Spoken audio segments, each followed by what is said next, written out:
Bonjour Mohamed Sissé, bienvenue. Bonjour. Bienvenue. Bonjour à vos auditeurs et bonjour aux frères qui sont à côté. Merci de répondre à notre invitation. Manu, pour commencer. Alors, au PDN, on a bien envie de savoir comment est entendu cet appel à manifestation lancé par le RPG, l'ANAD, enfin, toutes ces forces qui se réclament aujourd'hui des forces vives de Guinée. Au sein du PDN, comment est-ce que vous appréhendez justement cette manifestation qui arrive dans 2 jours? Nous avons toujours dit que la manifestation est inopportune dans cette transition. Inopportune. Oui, la raison est simple, parce qu'il faut revenir à ce que les mathématiciens appellent le domaine de définition. Parce qu'il y a beaucoup de discours, parfois on a l'impression que le Guinéen à chaque trimestre oublie ce qui s'est passé. C'est nous qui avions passé plus de 10 ans à dénoncer ce qui s'est fait dans ce pays en matière de malversation financière, en matière de corruption, ainsi de suite. Et à la prise du pouvoir, ce que nous avons appelé l'éviction au commandement du professeur Alpha Condé, parce que c'est un putsch qui était en cours, donc une transition, depuis les élections de 2020, dès le 6 septembre, avant même que le CNRD ne décline son agenda, nous avons dit ici que cette transition, nous la soutenons, et il faut tout mettre en œuvre pour qu'elle réussisse, et que c'est mieux, quels que soient les obstacles et difficultés, ça serait toujours mieux que ce dans quoi nous venons de sortir. Et nous sommes réunis en coalition. À l'époque, nous n'avions pas une coalition politique ni électorale. Nous étions dans FNDC politique, qui est issu du FNDC état d'esprit, parce que ce que nous avons vu avant sa dissolution, c'était FNDC état de cœur. Donc, nous étions au niveau du FNDC. Dans un premier temps, nous avons dit qu'aucun parti politique membre du FNDC ne devrait aller aux élections. Il ne faut pas qu'on oublie cela. Le PDN l'a respecté. Mais à la dernière minute, qui s'est présenté, c'est l'UFDG. Et il y a des leaders même qui tapaient sur la table lors des réunions du FNDC pour dire que tout grand parti qui se présenterait serait dénoncé devant les Guinéens. Mais ces mêmes leaders ont applaudi l'UFDG en disant soutenons-le pour que le parti gagne, et ils se sont même pris en photo dans les urnes pour montrer qu'ils ont voté, pour que le maître sache que la récompense doit venir au cas où. Et dans ce même deal, ce que les gens ne savent pas, c'est le président de l'UFDG même qui a négocié sa participation aux élections de 2020 par l'intermédiaire d'un ami libanais, un ami commun à lui et au professeur Alpha Condé. A négocié sa participation. J'espère qu'un jour, le professeur Alpha Condé aura le courage, ou bien lui-même, de mettre dans son mémoire par rapport à sa vie politique. Cela s'est passé. Et ce que celui-ci ignorait, c'est qu'il envisageait de déclarer sa victoire avant que le dernier bureau de vote de la Guinée ne soit fermé. Nous venons de cette situation-là. On se retrouve dans le 5 septembre. Les négociations commencent. Les gens oublient que le PDN n'a pas eu accès à la salle de réunion au Palais du Peuple. Est-ce que le CNRD a envoyé des courriers aux partis politiques à l'époque pour dire « je vous invite ». Il a suffi une déclaration. On a même eu l'impression le jour J que certains ont passé la nuit au palais. Donc, nous n'avons pas eu accès. Pendant ce temps, il y a des leaders qui se vantaient avoir parlé avec Mamadi Doumbouya pendant plus de 3 fois la journée. Là, ça n'a pas heurté quelqu'un. On ne disait pas tel soutien le CNRD ou tel soutien Mamadi Doumbouya. Nous sommes restés dans ça. Le gouvernement a été composé. Il n'y a aucun membre issu du PDN, même si les gens ont été consultés, qui fait partie du gouvernement. Aucun membre, à moins qu'on me cite. Donc là, on n'a pas dit tel soutien le CNRD, tel soutien Mamadi Doumbouya.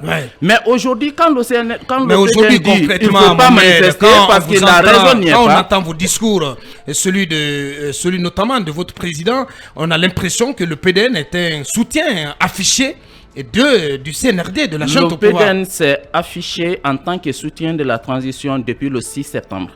Et soutien de la transition, mais ce n'est pas soutien du CNRD. Le CNRD dirige la transition. Nous soutenons tout ce qui peut nous permettre de revenir rapidement à l'ordre constitutionnel. Mais ce que vous ne comprenez pas, on parle de la CRIEF aujourd'hui. Qui a demandé à ce que la CRIEF soit créée?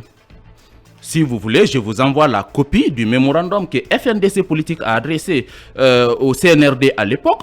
Nous vérifions aussi le mémorandum que l'UFDG a adressé. Nous avons demandé au moins 2 cours. Une cour pour les crimes économiques et une cour pour les crimes de sang. La CRIEF est créée. Peut-être certains croyaient à l'époque que la période de jugement allait se limiter de 2011 à 2021. Il a suffi que la première liste tombe pour qu'on commence à dire que la CRIEF sert à éjecter les gens de la course. Mais si vous ne vous reprochez de rien, pourquoi vous allez dire que la CRIEF vise à vous chasser de la course? Lansana Kouyaté a répété en plusieurs reprises que la première personne disposée à répondre quand on estime qu'il y a quelque chose à lui reprocher, que ce serait lui. Et il souhaiterait d'abord, d'ailleurs, qu'il y ait lumière là-dessus, parce que le projet Coton, on n'en parle plus, ça a été jugé plus de 2 fois sous Alpha Condé entre 2013 et 2014, pendant qu'on cherchait quelque chose à lui reprocher. Ouais. Et la question liée aussi au dossier BNP Paribas, toute une mission parlementaire, rarement la Guinée a connu une mission parlementaire à l'intérieur du pays même, plus forte raison à l'extérieur. Une mission parlementaire sous présidence Somparé a été mobilisée auprès de BNP Paribas. Et avec l'implication du FMI et la Banque mondiale, ils n'ont absolument rien trouvé. Bien. Mais comme quelque chose est reproché aux autres qui sont considérés potentiels concurrents, il faut quand même trouver quelque chose. Et il y a des leaders aussi, originaires de la Haute-Guinée malheureusement, il suffit de leur rendre visite, de venir leur dire bonjour pour qu'ils vous disent il faut t'asseoir ici. Vous savez, Lansana Kouyaté, c'est fini pour lui. C'est moi qui suis partout. Si le CNRD doit appuyer quelqu'un, c'est moi, parce que c'est moi qui peut être élu. Ouais. C'est moi qui peut être élu sans. Faites allusion à quel c'est moi qui peut être parce que vous élu. Partagez le même film. Oui, il y en a qui sont. Dr Ousmane Kaba, Siaka Bari, Mori Kaba et autres. Nous respectons tous les potentiels concurrents, mais ce ne sont pas des concurrents sérieux. Eh ben, je vous parce dis, que vous avez la Haute-Guinée aujourd'hui. Nous avons la Guinée nous avons la Guinée profonde. Vous savez, j'ai entendu des gens dire ici tel va faire tel. Donc le prochain c'est LK. Monsieur Diallo. Le prochain c'est LK. Le prochain c'est LK. Là, il n'y a pas de débat. Mais Monsieur Diallo, je vous recommande. Envoyez vos agents en Haute-Guinée, enquêtez dans les villages et venez donner le résultat. Ces leaders ont fait plusieurs tours en Haute-Guinée. Qu'est-ce que vous avez entendu? Leur voix dans les médias. En dehors de ça, rien. Je vous jure. Un seul fédéral du PDN en Haute-Guinée mobilise plus qu'individuellement pris ses leaders. Donc, je ne vois pas pourquoi on va débattre là-dessus. Ouais. Les images sont là. Donc, c'est la raison de l'acharnement contre votre leader. Contre notre leader. Et parfois, ce sont eux-mêmes qui payent des blogueurs pour dire que, attention, Lansana Kouyaté est convoqué à la CRIEF, il va être en prison demain. Et parfois, on a l'impression que c'est le RPG, mais ça vient des mêmes leaders, parce que certains blogueurs ont fait des confessions ces derniers temps. C'est pour dire qu'on ne peut donc ça n'est fini pour le RPG. La preuve vient d'être donnée par le vice-président de Modèle. Ouais. Il dit clairement que pendant tout ce temps, il y a des milliers de personnes qui soutiennent le professeur Alpha Condé. Donc il fallait qu'il vienne malgré que l'union est insalubre. Ouais. Mais vous avez constaté, pendant ces derniers mois, ils n'ont cessé de dire que l'UFR, l'UFDG et le RPG représentent 95% de l'électorat. Ouais. Mais 95% des Guinéens, pendant un an, n'ont pas su faire bouger des lignes. Il faut qu'un individu ou une personnalité se joigne à la lutte pour que quelque chose se fasse. C'est pour dire RPG n'existe pas. Il n'y a des militants que des militants du professeur Alpha Condé. Et ceux-ci aussi ont commencé à comprendre. Parce que ce qu'il a fait ces derniers temps, c'est important de... Non, je ne suis pas d'accord. Je ne suis pas d'accord. Ils ont mis un comité en place. Le secrétariat provisoire. Oui, provisoire. Était provisoire. Bien. Non, ce que nous allons faire, déterminé, le comité n'existe plus. Les leaders parce qu'il est la maison centrale là. Non, ce que nous allons faire, pas le président, parce que la radio c'est l'heure. Le comité n'existe plus. Bien, la radio c'est l'heure. Mohamed Cissé, porte-parole du PDN, notre invité précis de ce mardi. Voilà, je pense que les dés sont jetés. Ça va s'emballer dans la troisième partie. Vous entendrez aussi Sekou Kounduno des Forces vives de Guinée. Il sera au téléphone dans cette émission. On revient dans quelques minutes. Bien, avec notre invité Mohamed Cissé, porte-parole du PDN. Alors, Monsieur Cissé, vous parliez tantôt de ce Libanais qui se serait impliqué pour permettre la candidature de Cellou Dalein en 2020. C'est une exclusivité. De quoi s'agit-il concrètement? Il s'agit de sa participation contre ce dont vos investigateurs peuvent nous dire. Je vous laisse cette mission parce que c'est votre rôle de fouiller. Oui, c'est vous qui le révélez. Vous savez. Vous avez des détails. Vous savez, vous pourrez nous aider à comprendre. Il y a pratiquement 5 à 6 ans, quand nous avons annoncé que le président de l'UFDG percevait des sommes colossales au compte de chef de file de l'opposition, son parti même ignorait. Dans un premier temps, les gens ont dit non, il faut donner les détails, ce sont des contre-vérités. Et finalement, les dossiers se sont retrouvés sur la place publique. Cherchez, vous trouverez, parce que votre métier est de chercher. Mais ça, c'est le chef de file de l'opposition a droit à un budget. Il a droit, c'est pourquoi ça ne doit pas être opaque, l'opération. Mais ça a été opaque à l'époque. Il a fallu la communication du PDN pour que le monde sache qu'il avait reçu un transfert et des mois. Oui, mais, mais qu'est-ce qui se passe entre le PDN et l'UFDG? Ça sent de l'animosité presque. On a l'impression que le PDN n'est plus votre adversaire. Non, c'est un problème. C'est une question de reniement. Parce que nous avons mené des combats ensemble. Et aujourd'hui, nous disons d'ailleurs que nous sommes heureux de voir en partie, je ne parle pas de Sotikemo, mais de l'UFDG et du RPG. Quel est le Sotikemo? Sotikemo des blogueurs, professeur Alpha Condé. Donc maintenant, le Sotikemo des blogueurs, c'est l'UFDG et le RPG. Vous vous souviendrez qu'entre 2013-2014 jusqu'à 2016, s'associer à l'UFDG à l'époque était interprété comme s'associer à une ethnie pour combattre une autre ethnie. C'est ce qui a été dit dans la Guinée profonde, en forêt comme en Haute-Guinée. Nous l'avons subi dans notre chair. Et de part et d'autre d'ailleurs, s'associer aussi à l'UFDG était interprété comme le fait d'être bâtard si on est, excusez-moi de l'expression, si on est malinqué, parce qu'on estime que tout malinqué par nature doit soutenir le professeur Alpha Condé. C'était valable aussi pour l'UFDG parce qu'il y a des cadres qui ont subi dans leur chair leur soutien pour l'OPDN et parfois même ils ont été menacés d'exclusion dans les solidarités sociales en termes de baptême et autres. Ils étaient obligés de faire marche arrière et rejoindre l'UFDG. Nous avons vécu tout cela ici, nous l'avons subi. Mais ce qui est regrettable dans le contexte actuel, c'est quoi? Vous venez en politique en tant que clandestin. Vous vous battez et finalement vous vous retrouvez président. Vous quittez après un échec politique criard en matière de gouvernance d'État. Et quand même, tout Guinéen avait un minimum d'empathie pour le professeur Alpha Condé. Vous parlez de clandestin?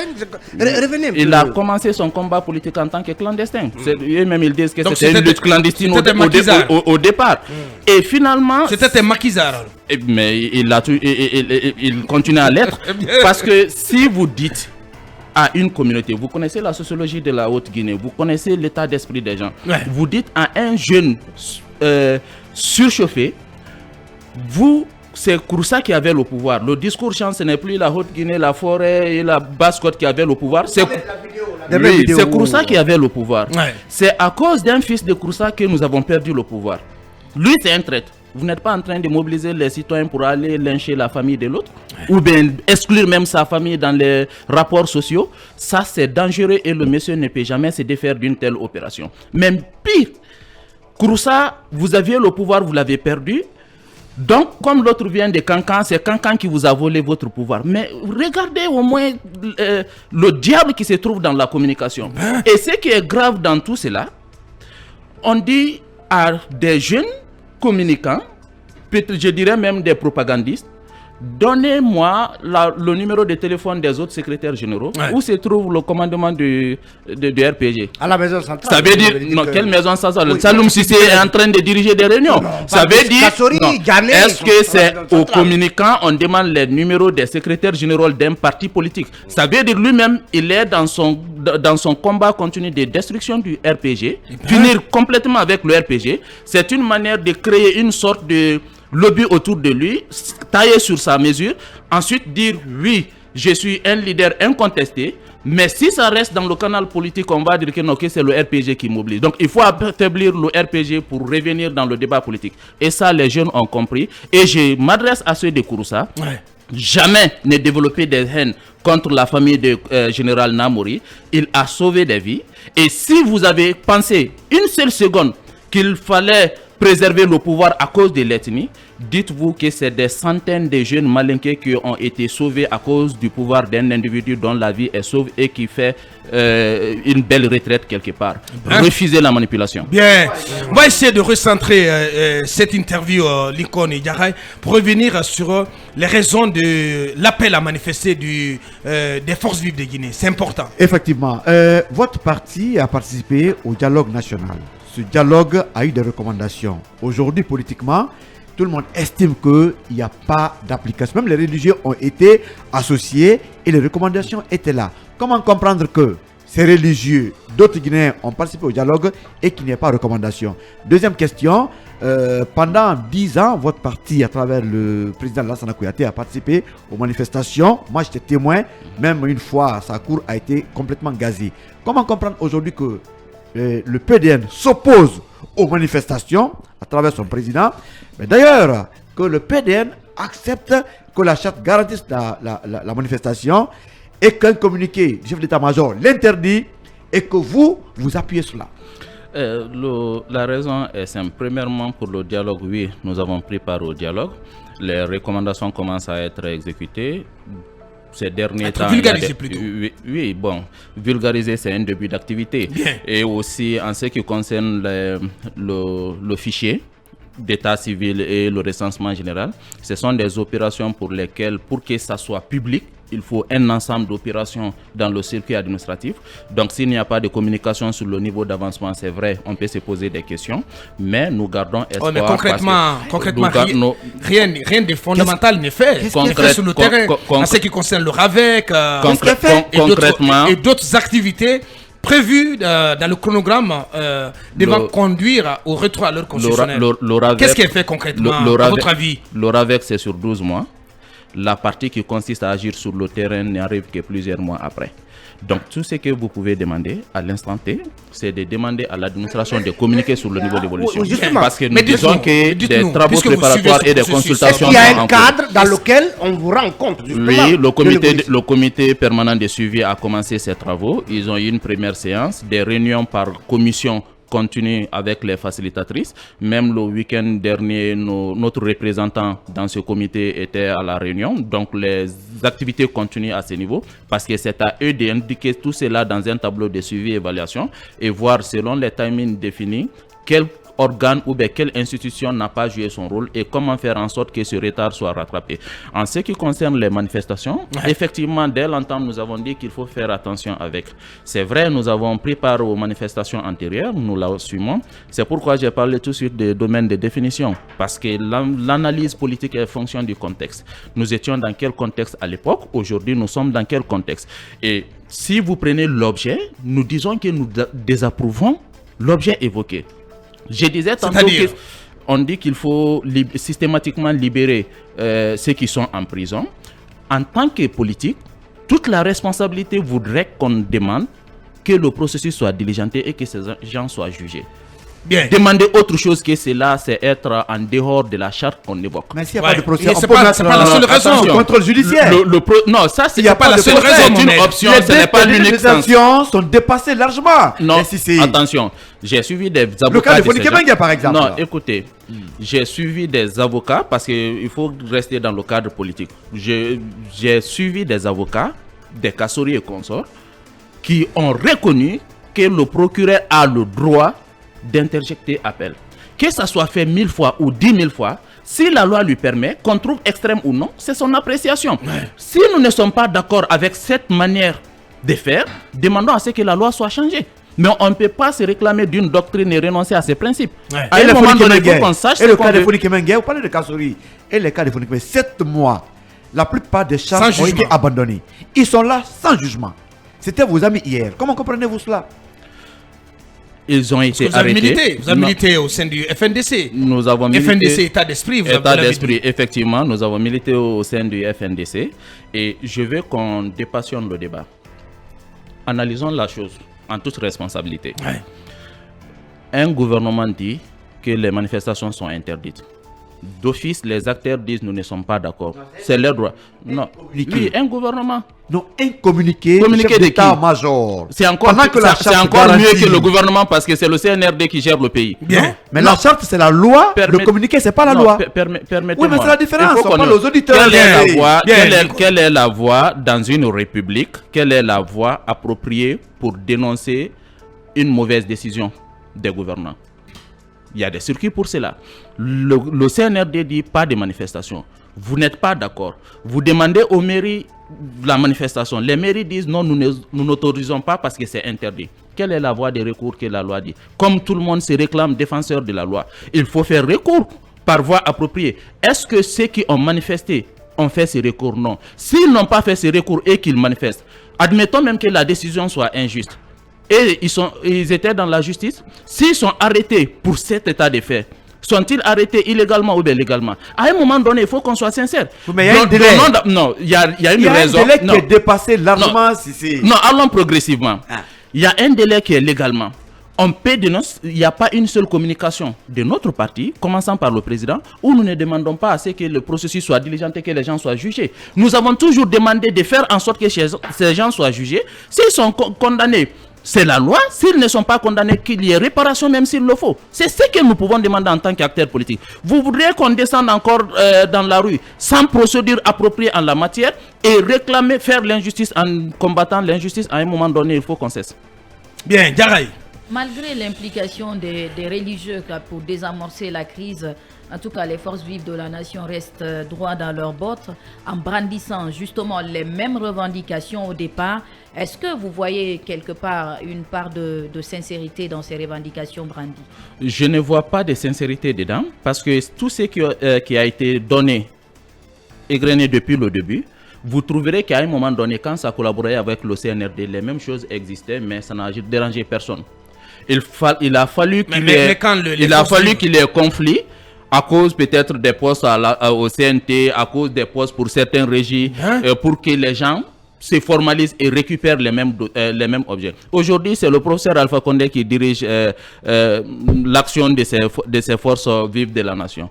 Mais posez-lui la question, pourquoi il se bat? Il se bat pour revenir au pouvoir. Posez la question à l'UFDG, pourquoi il se bat? Vous trouverez que ces gens même n'ont pas une valeur partagée pour laquelle ils se battent. Là, c'est un problème. Mais quelqu'un qui n'a pas prêté une oreille attentive aux religieux du pays pendant qu'il est au pouvoir, c'est en tant qu'activiste politique qu'il va prêter une oreille attentive. Au-delà de tout c'est pourquoi nous n'avons pas d'espoir qu'ils écoutent. Mohamed, si c'est au-delà de tout ça, qu'il faut mettre la balle à terre. Il y a la réalité de la gestion de cette transition. Peut-être avant de donner la parole à Manu, la réalité de la gestion de cette transition, c'est que aux yeux de ces forces vives, cette transition n'est pas inclusive, sa gestion n'est pas inclusive. Et c'est pour cela qu'elle réclame un autre cadre de dialogue, cette fois-ci sous l'égide de la CEDEAO. Pensez-vous que ce n'est pas une revendication qui a du sens? Nous leur avons demandé de définir l'inclusivité. L'inclusivité par rapport à quoi? Par rapport à la participation des partis politiques dans le gouvernement ou quoi? Où est-ce qu'ils ne sont pas du point de vue institutionnel? Laissons l'exécutif. Parce qu'il y a toute la Guinée dans le gouvernement. Mais au CNT, ne sont-ils pas là-bas? J'ai entendu des acteurs dire même que le CNT est illégal. Pendant qu'eux-mêmes, ils ont délégué des gens qui siègent encore au CNT. Mais faut-il encourager la tenue de notre dialogue ou pas? Le dialogue continue. C'est nous qui étions au dialogue qui avons dit qu'il faut maintenir le cadre permanent. Ils peuvent rejoindre le dialogue à travers le comité permanent de suivi, mais dire qu'il faut faire table rase. Mais pas un dialogue. Vous êtes contre un dialogue sous l'égide de la CEDEAO? Je pose une question directe. Le PDN est-il contre un dialogue sous l'égide de la CEDEAO? La CEDEAO a clairement dit que leur intervention ne peut être facile que s'il y a un dialogue interne. Ce dialogue interne a eu lieu. Mais je vais vous demander quelque chose. Expérimentez. Ceux qui disent aujourd'hui que ce qui est fait par le cadre du dialogue n'est pas bon, appelez-les un jour, donnez 6 heures ou 8 heures de débat entre ceux qui étaient au dialogue, les experts qui y étaient, et leurs experts. Ils n'ont qu'à mettre les points niveau par niveau évoluer. Vous verrez que s'ils ont des propositions différentes de ce qui est fait là-bas, c'est de la mauvaise foi. Bien. Le rendez-vous donc pris pour après-demain, jeudi 9 mars. Vous avez entendu ce Koukounouno, Mohamed Sissé. Voilà, les dés sont jetés. Aucun report ou aucune annulation n'est projetée, en tout cas n'est envisagée par ces forces vives. Ce n'est pas étonnant. Je parlais de risque parce que à chaque appel à manifestation, absolument. Et quand la manif est interdite, on assiste à des affrontements, à des accrochages entre jeunes et forces de l'ordre qui débouchent sur des cas de mort. C'est à cause de ce risque que nous avons dit qu'il faut surseoir aux manifestations. Il y en a qui nous parlent des droits naturels ou inaliénables, mais nous savons aussi que dans ce studio, nous avons droit à 4 femmes. Pourquoi nous n'avons pas 4 femmes? Parce qu'il y a des droits aussi ont leurs conditions. Donc, entre l'exercice d'un droit naturel et la préservation de la vie d'un être humain, nous avons préféré la préservation de la vie d'un être humain parce qu'il faut faire la distinction entre le normatif et le descriptif. Le normatif voudrait dire que oui, c'est un droit, on peut manifester sans violence, mais la réalité du terrain, c'est quoi? C'est que c'est difficile dans ce contexte sans qu'il n'y ait heurte. Mais dans tout cela, et ceux qui bougent pour leurs préoccupations et qui se retrouvent dans ce genre de situations, des parabrises brisés, blessés, téléphones volés, ordinateurs volés, véhicules détruits, et là, qui pense à eux? Leur place dans toute cette situation. Donc, il faut faire attention. Si nous voulons aller rapidement au retour à l'ordre constitutionnel, il faut rendre la transition apaisée. Mais comment la rendre apaisée? La meilleure façon... Là, vous m'étendez la perche, Mohamed Cissé. Comment la rendre apaisée alors qu'une frange importante d'acteurs politiques et sociaux en qui se reconnaissent des populations s'estiment sur le bas-côté de la transition? Mais la meilleure façon, c'est de laisser la justice faire son travail et se battre ensemble pour que les droits des accusés soient garantis et que les procès se tiennent. Point barre. Oui, monsieur Cissé. Bien.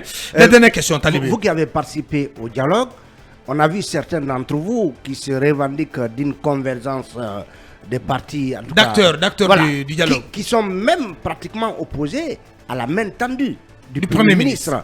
Est-ce que vous en faites partie, le PDN? Non, nous ne sommes pas dans cette dynamique parce que nous ne cesserons jamais de demander au gouvernement de maintenir sa main tendue et de fournir davantage d'efforts pour que ces gens retrouvent le cadre de dialogue déjà existant. Telle est notre position. Dans le même sens, est-ce que vous avez peur justement que finalement la revendication des forces vives consistant à créer un cadre de dialogue qui ne serait présidé que par la CEDEAO ne vienne plomber ce cadre de dialogue dans lequel vous êtes et donc vous rendre plus ou moins minoritaire? Nous ne voyons pas cela comme un jeu de concurrence. Comme une menace. Nous voyons cela tout simplement comme une question de principe et de nécessité. Quelle est la nécessité que ce qui est fait soit mis de côté? Et si il commence par étudier ce qui est fait et dire voilà ce qui est fait qui est bon, voilà ce qui n'est pas bon, nous proposons plutôt dans ce sens. Pourquoi vouloir que tout soit mis dans l'eau pour prouver qu'on existe? Si on existe, on doit le prouver dans les urnes et il faut aller vers cela. Talibé, voilà. On arrive complètement au terme de cette interview. Nous avons reçu pour vous M. Mohamed Cissé, porte-parole du PDN. Peut-être un dernier mot à l'intention de vos leaders et de vos militants plutôt. C'est de remercier nos militants. Et aujourd'hui, il n'y a pas un seul district dans la Guinée profonde. Il faut être sincère jusqu'à Boké. À partir de là, de l'autre côté, nous sommes en conquête et jusqu'à Pita. C'est-à-dire au-delà des Boké, c'est-à-dire Gawal, nous sommes en avant, ce n'est pas effectif. Koundara, nous sommes autour de 20% de l'évolution dans les districts. En Moyenne Guinée aussi, c'est très solide jusqu'à Pita. Donc l'AB aussi, ça se réveille davantage. Les autres préfectures sont en conquête. Une mission même est en préparation pour là-bas. En Haute-Guinée, il n'y a pas de débat. En Guinée forestière, il n'y a pas de débat. C'est ça l'essentiel. C'est que les gens oublient. Il y a des districts en Guinée ou bien des communes rurales qui sont plus peuplées que certaines préfectures. On pense que la Guinée se résume à Conakry. Allons aux élections, on verra. Donc vous maintenez votre affirmation. Le prochain, il y aura passation des services entre le président de la transition et l'élu du PDN. Bien. Voilà qui est dit. On a reçu pour vous M. Mohamed Cissé, porte-parole du PDN. Il était notre invité précis du jour. Merci et à très bientôt.